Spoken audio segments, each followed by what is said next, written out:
Hello, word nerds! Happy Sunday, and welcome back to our weekly live chat, the second last one of the year.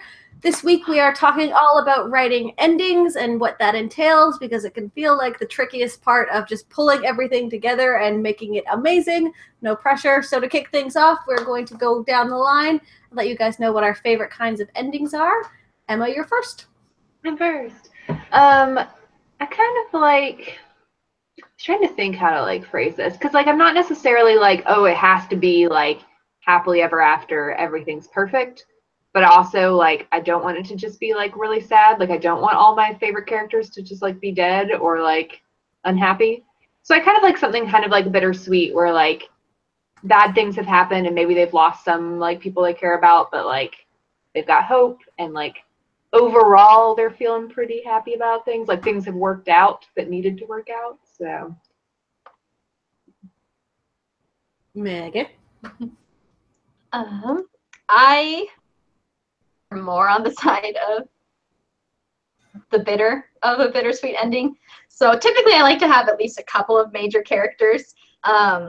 And one of them is always like a super bad guy. And I typically like to have that like bad guy have some sort of happier ending, like some sort of redemption arc. So like there's gonna be something sweet about a redemption arc to just make everyone else miserable. Like small flowers of hope so that you feel okay about what you've just read and not like, why did I even invest 4 hours in this? But yeah, like, ouch, what did I just read? I like a little ouch, but not too much. Like, I do like happy endings, but people could have died and whatever, just as long as I feel, I don't know, some sense of hope moving forward. But I think more specifically, I like somewhat open-ended endings, like I could have done without the Harry Potter epilogue kind of thing, of like, I just want to like imagine how it is. I don't need to, like, part of me wants to know exactly where everyone ended up, and like, but that's kind of what fanfic's for. Like, just let me read about their nice suburban lives later, but don't lock it down. Yeah. So yeah. And I don't even mind the author like later outside of the book being like, these are the things that I imagine the characters doing, but I don't want it in the book. Like I feel like it kind of like interrupts the like beauty of the ending of the book when it's like, and here's all the details of their future laid out for you.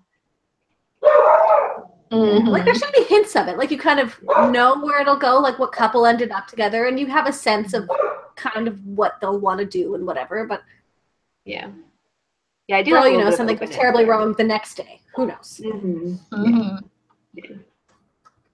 Yeah. I was just watching Guardians of the Galaxy 2 right before this chat. Hey, we're probably gonna watch that after this chat. Yes. It's on Netflix now. And yeah, it is. You should all watch it now. But I feel like that ending does a super good job of balancing bitter and sweet things. Particularly, they kill a character that you very much like and then give you this like amazing, super hopeful feeling funeral for them. So you're like, maybe everything's gonna be okay. Yeah, I want to feel, I think part of what's like good about a little bit of an open ending is I want to feel like the story is continuing on, even if I'm not like observing it anymore. Like I don't like when it's so wrapped up that it really feels over. Like I like when I can like imagine the characters like continuing on. Yeah. I want like that fuel for like imagination of like what happens past the story. I can see it going like being too open-ended though. I know a lot of people hated the ending of the Delirium trilogy for that reason. I didn't love the ending. I didn't hate it, but I definitely see how that is like so open-ended that you're like, is the story really over? Yeah, it was to the point where it was like you didn't wrap up anything. I feel like you have to wrap up the major stuff. But I feel like the character's story can still be like a little bit like, because they're going to continue, unless you killed them, they're going to continue to have a life after this, you know? But like the plot should be fairly wrapped up. And like the major things you introduced, like who are they going to be with? Like when you've got like a love triangle and you don't resolve it at the end, it's like, what?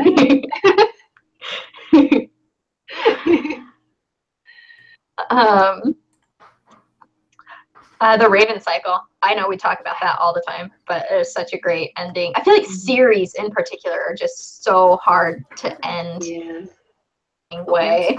I feel like in a series, like you have to make sure you keep a good character focus in the ending, because like that's what keeps you going for a whole series, is like following the characters, especially something like the Raven Boys. Like I like that each character kind of got like a scene at the end. That was cool. The Ronin scene at the end, without spoiling anything, is like, I think that's what makes the ending so good, because it like it gives you that like openness where you're like, there's more after this, you know. But there is more in this. There is more. There's a trilogy, it turns out. But yeah. It really felt like the author had more to tell on that character. Yeah. Now I'm just scrolling through Goodreads, finding books we've read, be like, oh, I want to discuss this ending, but I don't know like how much spoiler we can give away. Do we have any questions or anything in the meantime? Or not yet. I'm going through them. Okay. I also go ahead. I was gonna say, kind of like the Raven Boys, where like each character kind of gets a little bit. I really like the ending of Crooked Kingdom, because it's like you kind of get to see like a little bit of like what each character is like going on to do. I wanted more from I haven't read it yet. Yeah, I liked the ending of it. I liked the ending, but I wanted a little more about like, no, what specifically are you going to do now? I mean, I wanted that just because I love the characters so much, but like I also like thought it was a good ending. But, yeah. I feel like there was one or two characters where I wanted. Like some of them ended really nicely, and some of it was more like, okay, no, seriously, now what? But another interesting one that we've done for book club is The Sun is Also a Star. So like the story ends up, and then you like jump way ahead. Yeah. So like you don't know what happened in the middle of their life, but then you kind of know like not their life, like the rest of their teens. Yeah. And 20s. But also I like that the epilogue like doesn't close things off. Like it's like it's like it ends and then the epilogue like reopens it almost. I don't know, like it's really good. It's a really good epilogue, because it's like the epilogue I feel like is the start of like their next story. Yeah. Almost is what it feels like. You know, it's like this story has ended and it's like the start of their like future. And so I think it is really good because because you're like I'm trying not to spoil it. Without the epilogue, the ending's just kind of Big as vague as possible while still trying to be helpful to anyone watching. So, like, how do you guys decide which threads to leave open and which ones to, like, really tie up? I feel compelled to tie as many as possible, and then I have to kind of step back and untie. Yeah. I mean, I feel like the major conflict has to be tied up. That's, like, the most important thing. And I think the character's, like, emotional arc needs to be resolved in some way. So you need to see them, and I did a video on this recently, but like you need to see the characters like acting on like the things they've learned and the ways that they've changed in those like final scenes. So you should see something in those final scenes that's like opposite of what you saw in the opening scenes, like how your character has changed. But yeah, other than that. Yeah. I guess it depends on what the focus of the book is. Like if your book has a lot of romance, then the romance needs to be wrapped up. But if it's less romance focused, then you could leave that more open. Yeah. And really anything like, to an extent, everything that is a plot or a subplot should have some sort of resolution. Yeah. But on like a character tension level, like those things don't need to be closed up. Like the relationships still go on past the climax of the book, but you don't have to say like, and then they date for another 5 years and then get married and then have children. Another 5 years. Then he kind of like loses interest for a little while. It's a really rough patch, and et cetera, et cetera, et cetera.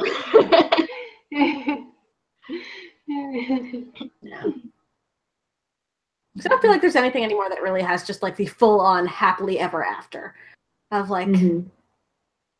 Yes, these characters will never fight and everything is wonderful and their lives will just come together effortlessly. That's like part of why I found like the Twilight series to be kind of unsatisfying, is that it was too like, I don't know, I feel like the characters like never lost anything. Like they got everything they wanted Yeah. And like And they had to everyone fight was some people, but fine. still nobody died. And like she even gets to like stay in contact with her parents, even though everyone said she wouldn't be able to. Like she literally gets she gets to have a kid, even though everyone said she wouldn't be able to have kids. And like I know it's like everything.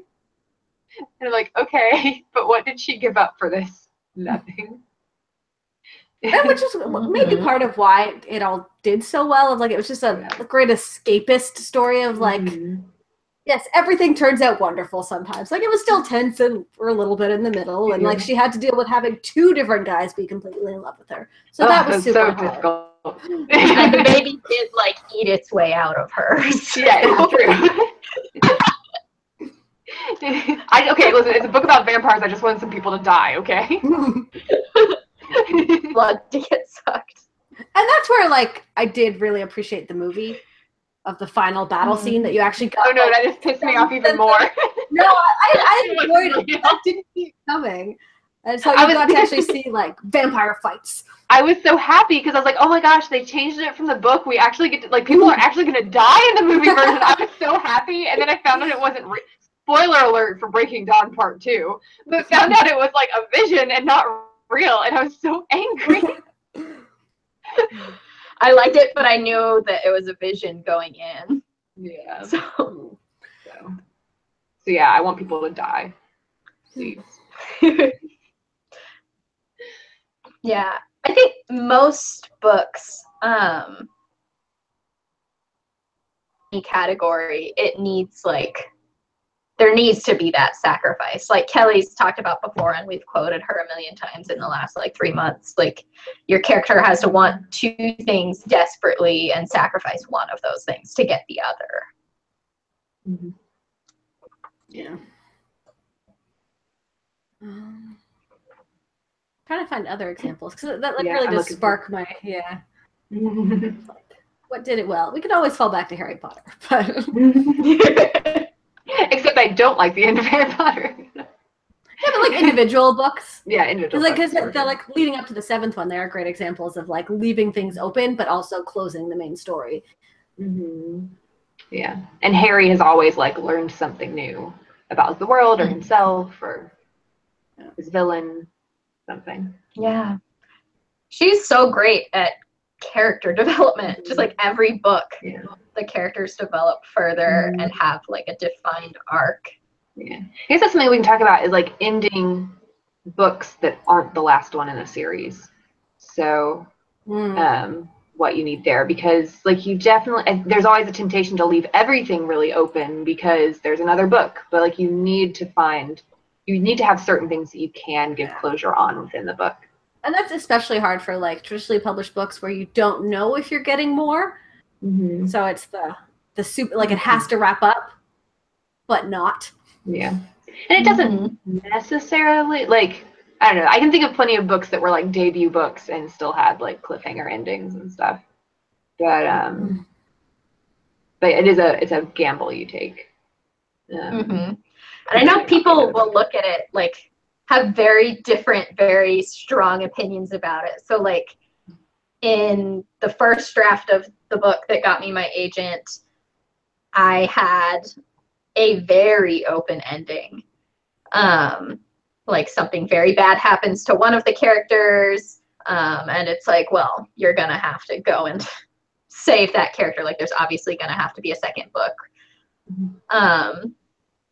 Because you can't just have that sucky of an ending for that character. They were one of the only nice people. And then I got into Pitch Wars, and they had me change it because you don't know when you're trying to go traditional if you're going to get a sequel to make things better for those characters that you love. So they had me change my ending so that it was much more resolved. Like things weren't perfect for that character, but they were definitely much better than they were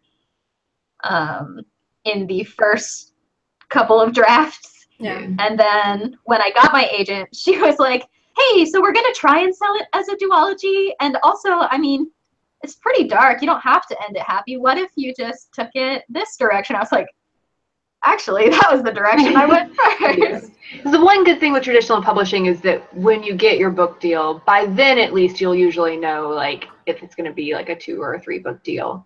So it is something you can work with your agent and your editor on. But definitely you want there to be like some sort of closure in like the main plot of the book.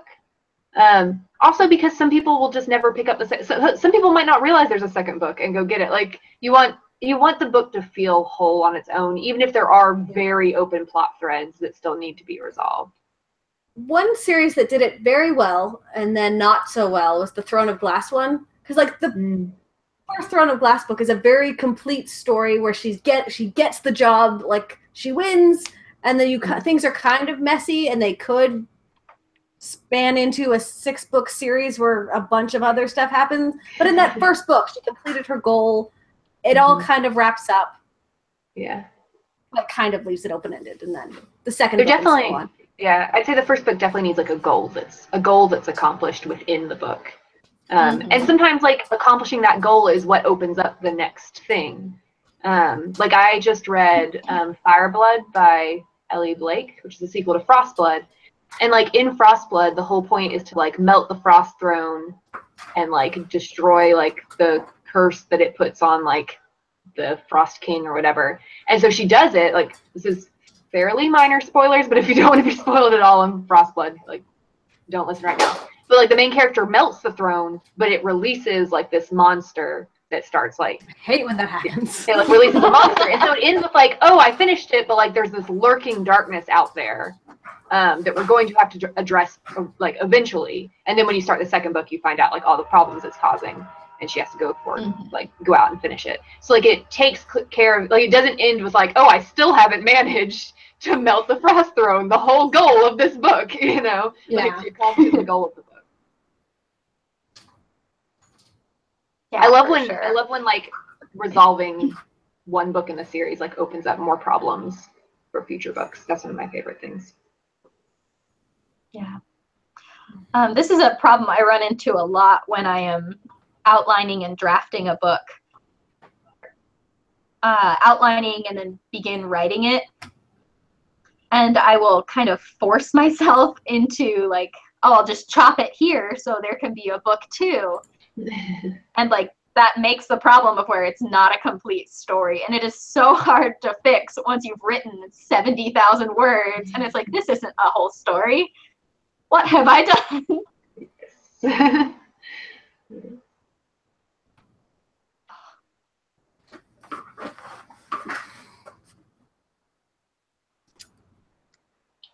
Still no questions.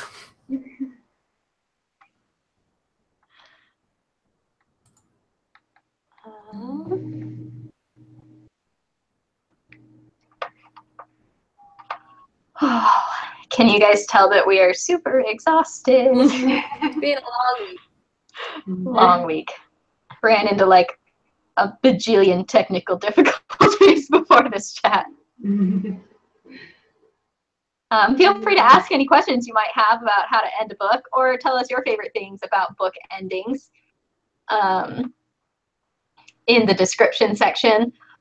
We had a comment, I think it was from N. Griswold.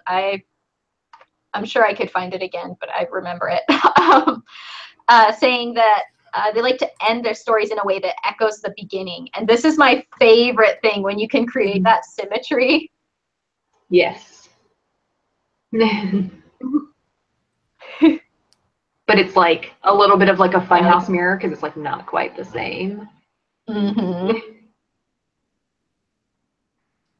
Yeah.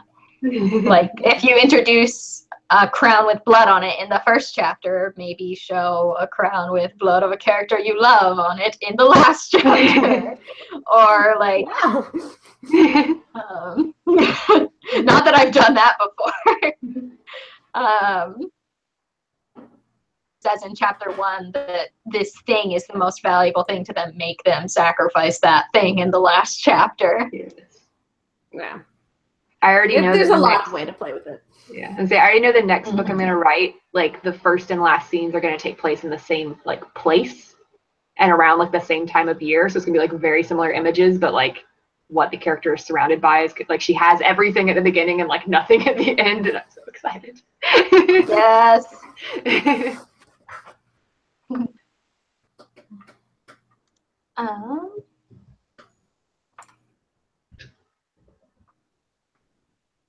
We had a question from Novels and Tomes. Any tips for writing a not happy ending?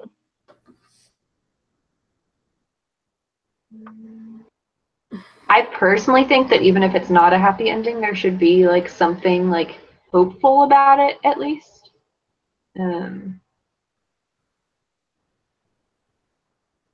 That's my personal. Yeah, like I don't like just fully everything is awful. By reading this book, you have just ruined your mood for a week. Yeah. Like I need something, but it can like I'm trying to think of. I don't really read a lot of books that don't have at least some. Yeah, I'm trying to think. The first thing I would say is make sure that the unhappy ending makes sense for your characters and the story you've decided to tell. Like if you're writing a contemporary young adult romance and that's what you're pitching the whole thing as, that's what the whole book is, then like it doesn't make sense to kill them both at the end. So make sure that it's right for your story. And weave in hope or like something that shows the symbolism of why you've chosen it to do that way, why you've chosen to do it that way. Yeah. Like genre expectations are important, and I'm trying to think of which genres are all like, oh yeah, be miserable, it's fine. Because like literary any romance, fiction, I feel like. Yeah, pretty much. But like YA or otherwise, any romance, if it doesn't have a happy ending, it's not technically romance. It can be a story with romance in it, but if you're marketing it as romance, they're happy forever or happy for now, but they're happy. Yeah. For sure. Yeah. Just a very loud fan noise.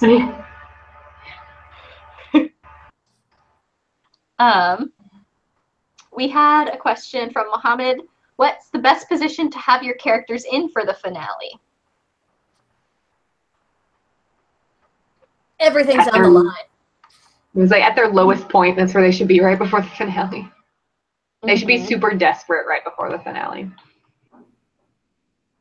I think. Yeah. A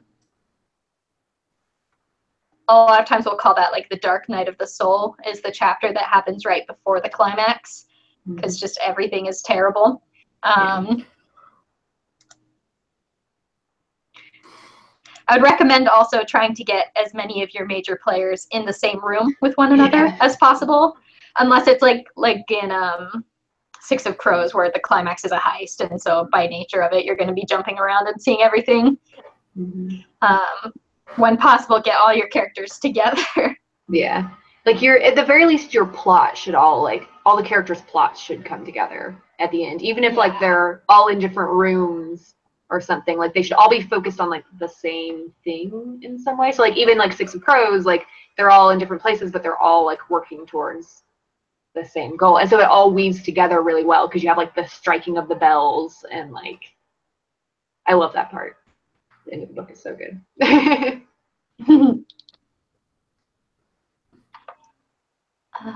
We had another question. Where did it go?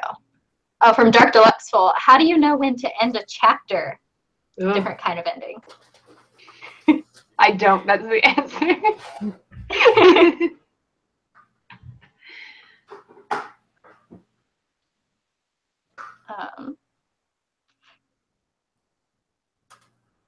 I'd say anytime the character is moving on to like a new goal, that's always like a time that you should be moving into a new chapter. If their like focus has changed, or if they're like going to a new location, or if time has moved, like those are all decent times to end a chapter. And a lot of times that's just it's a scene. And like if your scene is chapter length, that's where it's gonna go. But you want to make sure that every chapter has its own arc. So it doesn't have to always be like A happens, then B happens, then C happens, new chapter. But something does need to happen, or some piece of information does need to be revealed that changes things for your character. Decision that's going to affect what happens in the future, or they are given a piece of information that is going to change the way they see everything. If action happens, there's a fight, someone comes or goes from the character's life. Like there needs to be that arc and then that pivotal moment where something is now different.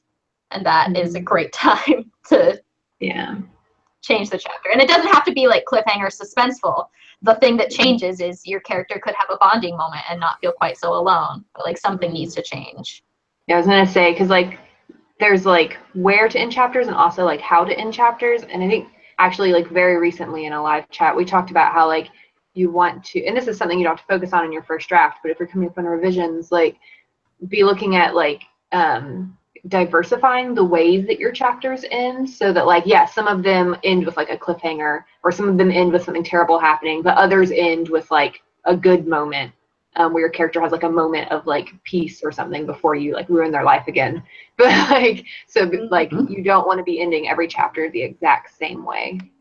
You don't want to like end every chapter with the character being like, I just realized this thing, you know, like I think sometimes that's really like tempting to do, like I always like to end on like some piece of earth-shattering dialogue, whether it's a joke or a revelation. Yes.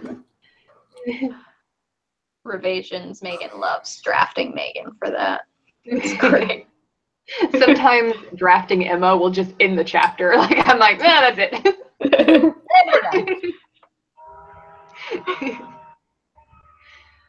We've got another question.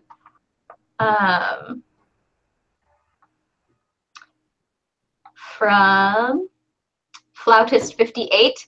How important / long should the falling action after a climax be? Very much depending on the book. Yeah, there's no set answer there. Like I've seen it take a while and I've seen it end abruptly. I feel like in the past few years I've seen a lot more abrupt, like, or more abrupt, where there's maybe like one scene of falling action or something afterwards. But really it can range. You don't want it to be too long, obviously. But like you can have like a few chapters of it, especially if it's like the last book in a series. You're gonna have more falling action. So it depends on the type of book too.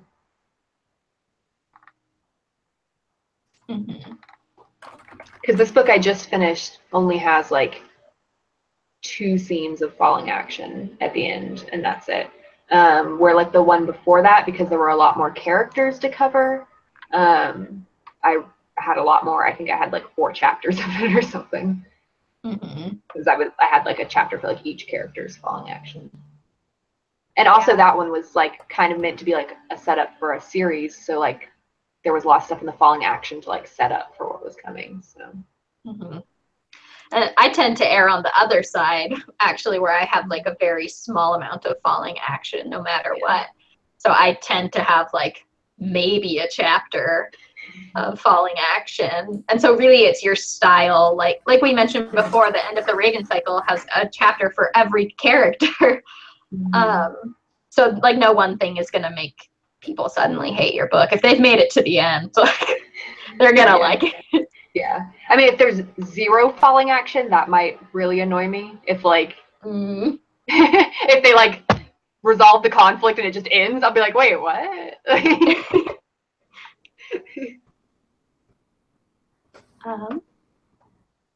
From Aaliyah, endings or just go with it. I didn't plan any of my stories and I'm having a bit of trouble figuring out how to end one.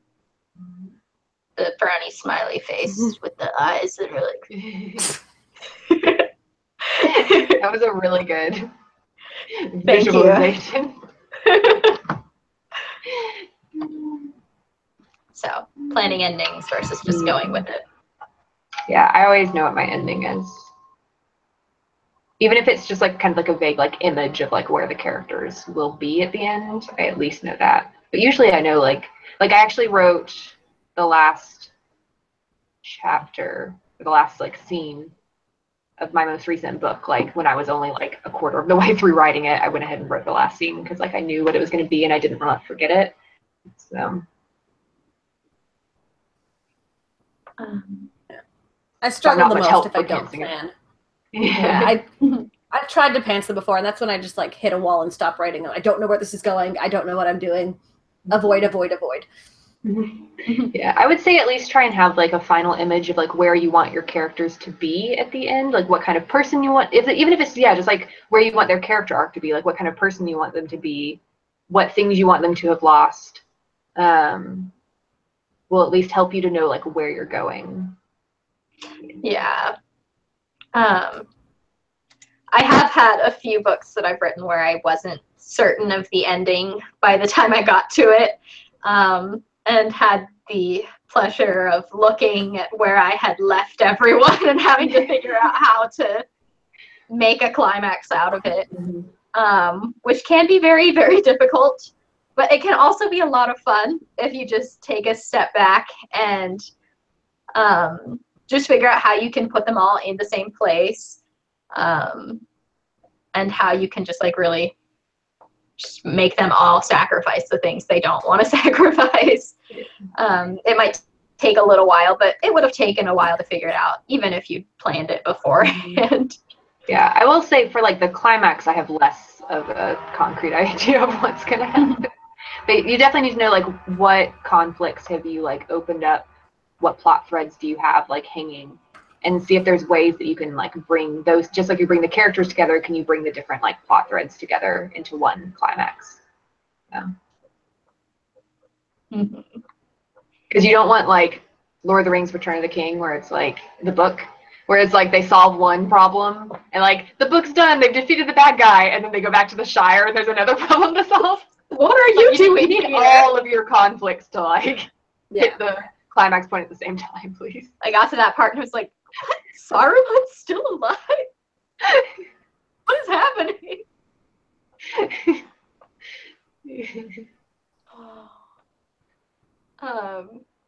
We had a question from Mohammed. What's harder to complete, an ending or a beginning? Endings for me. The ending, yeah. I also struggle with endings. Yeah. Much more. Yeah. Beginnings are fueled by enthusiasm and not knowing how hard it's going to be yet. Well, and usually like when you start a book, it's because you have an idea for like the catalyst of it. You know, it's like a what if this happened, or you know, so like it's a lot easier to like start with nothing and like create the story than to like get to the end and be like, how do I resolve all of this crap that I've done? Yeah, by the end, myself into. Yeah, by the end, I know just how bad the book is. Yeah, that too. By the end, I'm thinking about all the stuff I'm gonna have to fix. Yeah, and it's like, what's even the point? And how, yeah, this ending isn't even gonna matter because I'm gonna change everything. Yeah, everything gets real existential at the end of a book.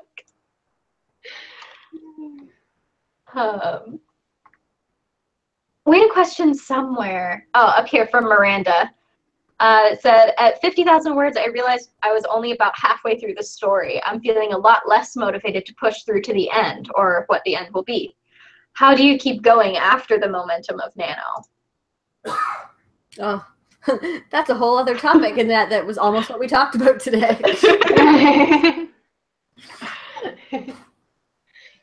Covering both topics today. Yeah. It is the 10th. On November 30th, I had 1.5 chapters left in my book.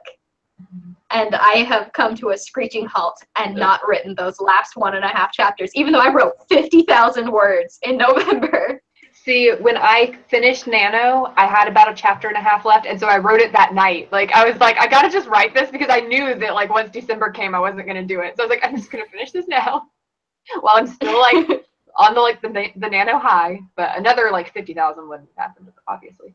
But, I mean, set yourself little goals. You don't have to write another 50,000 in 30 days. Yeah. So, like, break it down into smaller goals.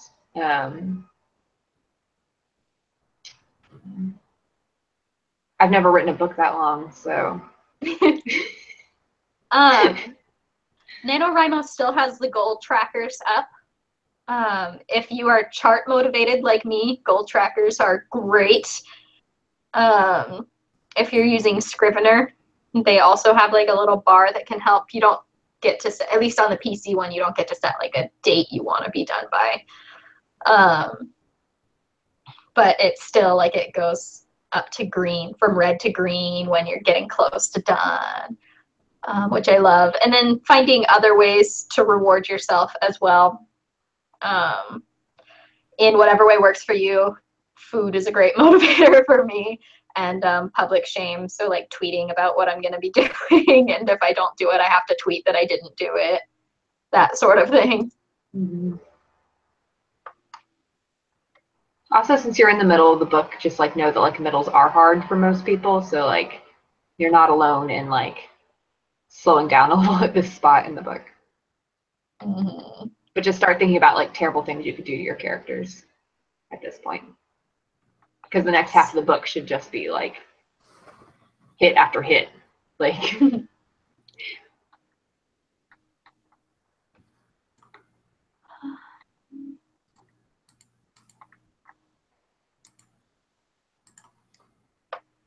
I am not seeing any questions presently. If I missed your question, please feel free to re-ask it. Yes.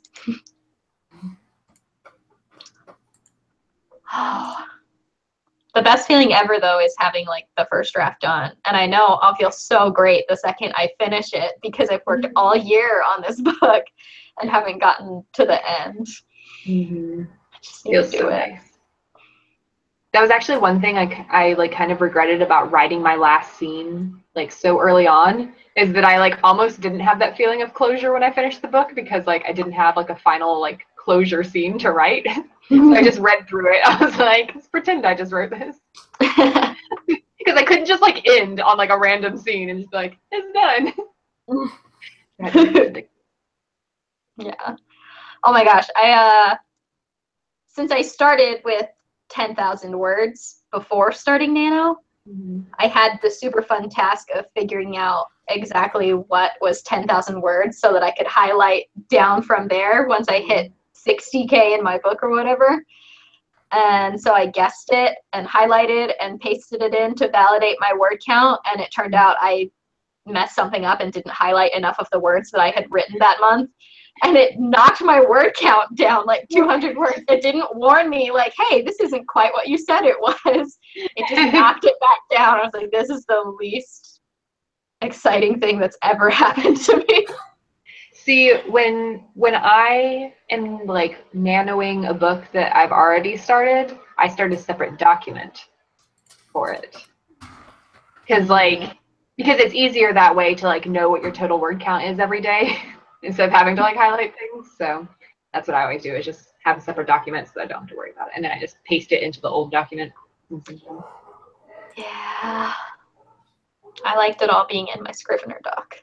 Yeah. My hubris was my downfall. I thought I could handle it.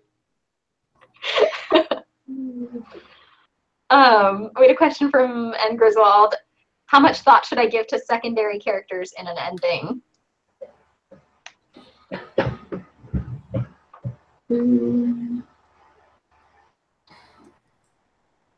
As much as is required by the plot. Like, as much as every character is their own main character, they're not the main character of the story. So, like, they don't need a full resolution or anything unless they're tied into some subplot where it makes it necessary. But I mean, I want to at some point in the last like quarter of, you need to see those characters at some point in the last quarter of the book, unless they're dead. Or unless you've in some way written them off in the story, like they left the country or something earlier in the book. Or else it's just going to be like, what happened to that character? They just disappeared. You know, because then it's going to feel like they were just there to serve a plot purpose and then just disappeared. So I think they definitely need to show up like within like the climax or falling action, just so you know like what happened to them. But you don't have to like spend a ton of time or focus on them. Yeah. Like if it's your character's best friend who has been in every chapter, then yeah, they need to be all over the place in the climax. But if it's like your character's butler who was only there every now and then to open doors, like you can just show them at the end, like they survived the epic battle. Yeah. Yay. Yeah. Again, Harry Potter, that like a lot of the secondary characters, you don't know what happens to their life, but they get an ending. Like, you know, if they lived. Mm-hmm. That. Mm-hmm. And you like, a lot of them you see like in the Great Hall at the end. And so, yeah, you get to see like, oh, the Malfoys are there together, or, you know. So, yeah, you know if they're like alive or dead, and who they're with. That's fun. Yeah. So, if they had like a really, like, if they had a goal that was like really tied to the main character's goal, then you probably want to know like what it was. Like if they were after the same thing or opposite things or something, then that should be in there. Yeah, for sure. We had an interesting question from Jasmine. Explain how to write an ending, like an actual literal ending. They said, I never know what to make my very last sentence. This is so hard. It's so reflective of the book. Like it's... I feel like I never actually come up with anything I think is good enough. So like I settle for good enough. I think in some way, I think Erin did a video about finding themes in your book, so you should definitely watch that. But I like the last sentence to in some way like tie into like the theme or like what the character has been after this whole time. Like my last book had a lot to do with like memories and like remembering things, and so the last sentence is something about like remembering. So you definitely want to like figure out kind of what has been the underlying like thread or theme of your book, and have that in your last sentence probably.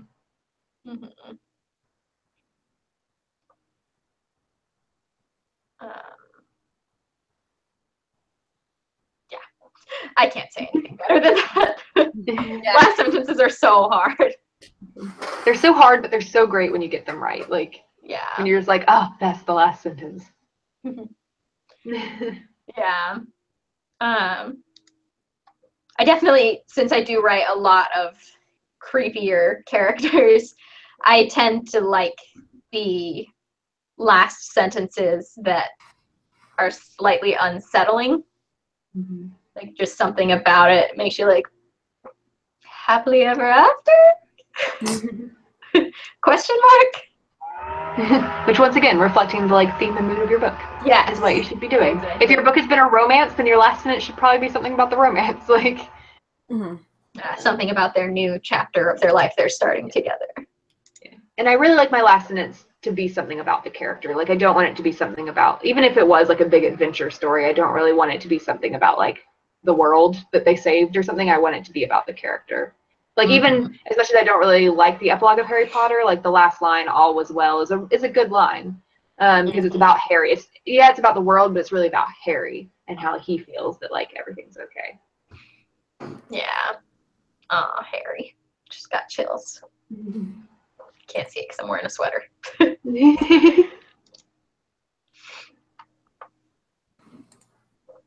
I also prefer like a shorter sentence for the last line. That's just like a personal preference, but I like something short. Like my last book, the last line was 4 words long. So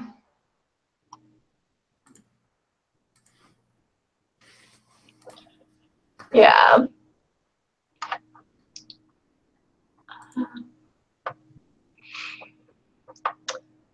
All right.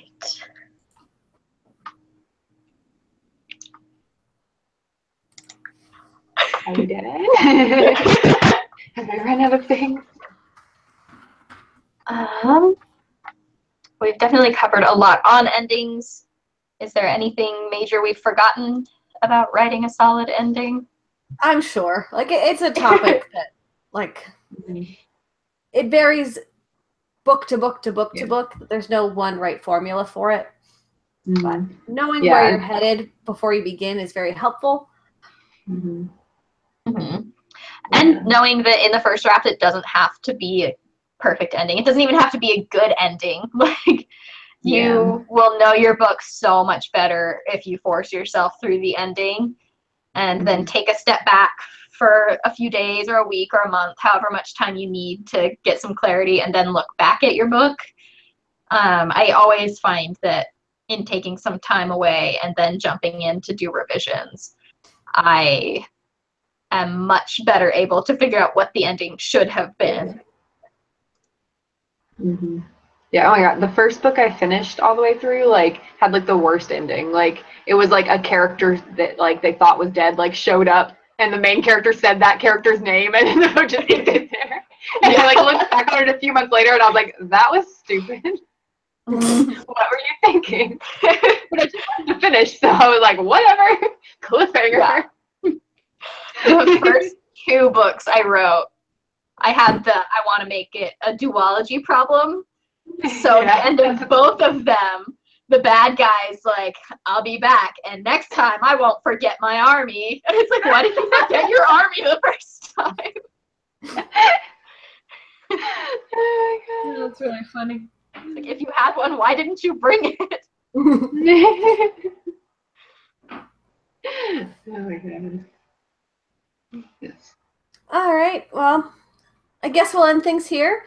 We'll be back next week for our final chat of 2017, which is just going to be a party where we talk about the year and it's all of our favorite things. So hopefully we will see you all then.